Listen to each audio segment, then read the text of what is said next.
Hello everyone, good morning. অনেক দিন পরে তোমাদের সাথে দেখা হচ্ছে। তোমরা সবাই কেমন আছো? আশা করছি সবাই ভালো আছো, আমিও ভালো আছি। আর এখন সকাল 9 বেলায় অনেক কাজ হয়ে গেছে, তাও আমি এখান থেকে ব্লগটা স্টার্ট করছি। মামামকে নিয়ে এসেছি এখানে খাবার আনতে, তো খাবার দাবার নিয়েছি। আর এখন মেঘের অবস্থা কখনোই ভালো থাকে না, মানে এই ভালোতে এই মন্দ। যেরকম রোদ উঠেছিল এখন আবার মেঘলা হয়ে গেছে। আর দোকানে কিছু বাজার হাট করার ছিল, সেগুলোও করে নিয়েছি। এখন বাড়ি আসছি, আর বিভৎস গরম, আবার রোদ বেরিয়ে গেছে।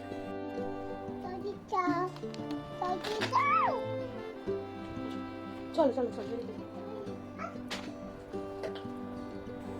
আজ রাইস স্কুলে ছিল খিচুড়ি আর সাথে আদা সেদ্ধ ডিম, তো ওকে খিচুড়ি খাইয়ে নিচ্ছি আর আমিও খেয়ে দিয়ে নিয়ে চলে আসছি। আর রাইকে এখন একটু দুধ খাওয়াবো, তারপরে ওকে স্নান করাতে নিয়ে যাবো।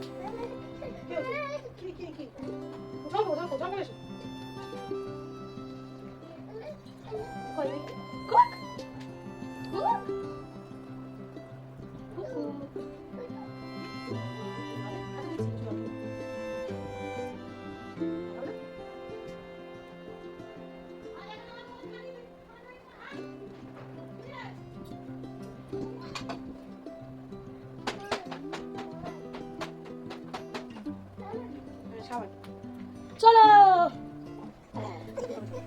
আমার মেয়েটা কেন জানি না দেখতে দেখতে কত তাড়াতাড়ি না বড় হয়ে যাচ্ছে। এখনও যেন মনে হয় এই তো সেদিনের ব্যাপার, যখন ছোট্ট একটা পুতুল আমার কোলে এসেছিল। সেই পুতুলটা এত তাড়াতাড়ি বড় হয়ে যাচ্ছে ভেবলেও মানে দুঃখ পায়। তোমার ভাত খেয়েছো? বলে দাও তো, তুমি ভাত খেয়েছো? চান করো। কই করে না রাখবো, মগ নিয়ে নেবো কিন্তু। চলো চলো, মগে করে জল নিয়ে গায়ে ঢালতে হয়। চল চলো।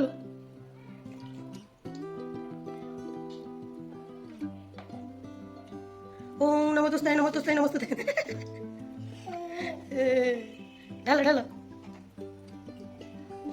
ঢালো। ওম নমস্তে।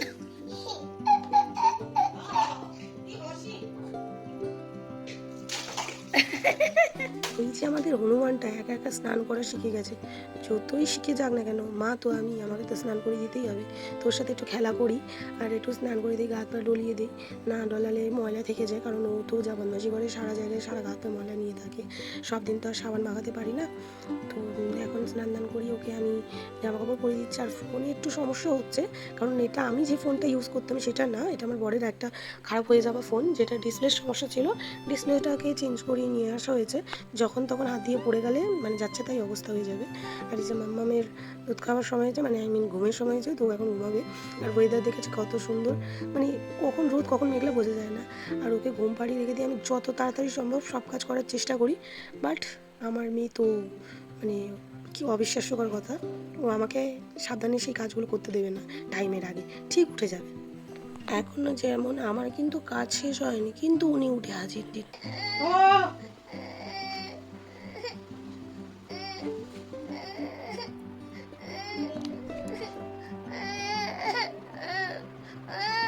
মাম্মাম কাঁদছিল বলে ওকে একটু ব্রেস্টফিড করেছিলাম, তার মধ্যেখানে দেখলাম যে আকাশ কালো হয়ে আসছে। যখন তখন উড়মুড়িয়ে বৃষ্টি নামবে। আর ছাদের মধ্যে ছিল জামা কাপড় আরও কিছু জিনিস যেগুলো শুকাতে দিয়েছিলাম, তো সেইগুলো এখন তুলতে হবে। তো তড়িঘড়ি করে চলে এসে, কারণ যখন তখন বৃষ্টি নেমে যাবে। আর এই হচ্ছে বর্ষাকালীন রীতি, যে যখন রোদ উঠবে তখনই মেলাতে হবে, আবার যখন বর্ষা আসবে তখনই আবার তুলে নিতে হবে। এই 7বার তোলা ফেরার মধ্যেখানে সিঁড়ি দিয়ে যে কতবার যে সারাদিনে ওঠানামা হচ্ছে তার কোনো নেই ঠিক ঠিকানা।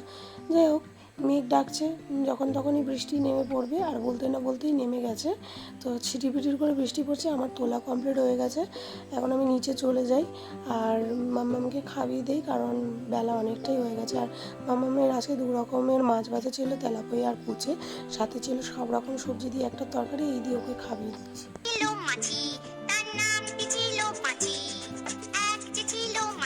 মামাম যে সব দিনই ভালোভাবে খেয়ে নেয় তা নয়, মাঝে মাঝে একটু খাবারে ব্যাগরা দেয়, তখনই এই ডাউনলোড করা ছড়াগুলো ছেড়ে দেয়। আর ইদানিং এই ছড়াটা ভীষণ পছন্দ হয়েছে। এটা সালে পরে চুপচাপ এক জায়গায় বসে খায়। আর ও ছোটোবেলা দিয়ে একা হাতে টুকটাক খাবার খায়, তো এই ও একটু খেতে চায়, কিন্তু যেহেতু ছোটো মানুষ চারিদিকে ছড়ায়, তাই সবসময় দেই না। আজকে যেরকম একটা প্লেটের মধ্যে মাছ ছাড়ি দিয়েছিলাম, ও চুপচাপ সেটা খাচ্ছিল। আর খাওয়া দাওয়া শেষে আমি এই এঁটো মুছে নিচ্ছি, এখন চলে যাবো স্নান করতে।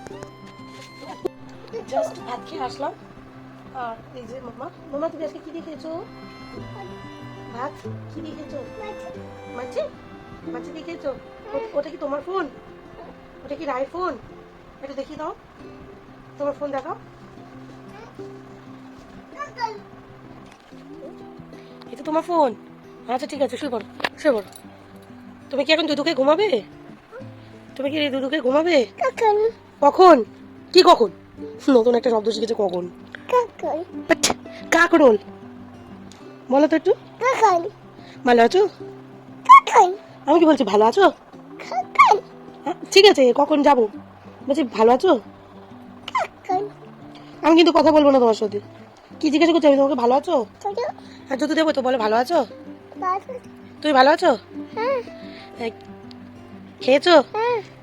দুপুরে ভাত খেয়েছো? Good morning. ও এখন তো গুড মর্নিং না, গুড ইভিনিং।